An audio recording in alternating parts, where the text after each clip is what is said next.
Subscribe to our channel by clicking the subscribe button. Click the bell button and enjoy the latest uploads from our channel.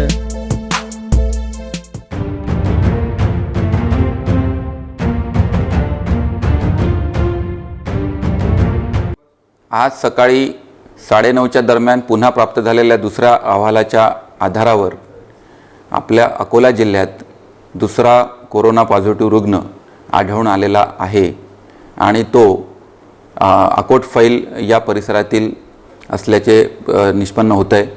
त्या संदर्भामध्ये त्याचं आपलं काही कंटेनमेंटचा zone declare करणे आणि contact ट्रेसिंगच्या माध्यमातून त्या संदर्भामध्ये पुढची प्रक्रिया करण्याचं काम आम्ही जिल्हा प्रशासनातर्फे सुरू केलेले आहे।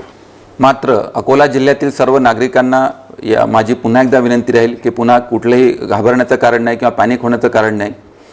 आता ही आपल्याकडे आपण कम्युनिटी ट्रान्समिशनच्या फेजमध्ये आहोत आणि या फेजमध्ये असे काही रुग्ण आढळणे हे साहजिक आहे।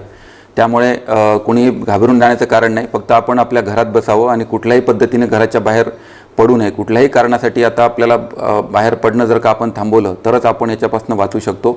सर्व जनतेला माझे असं आवाहन आहे की त्यांनी घरी बसावं, स्वतः घरी बसावं, लोकांनाही घरी बसणं सुचवावं व घराच्या बाहेर पडू नये।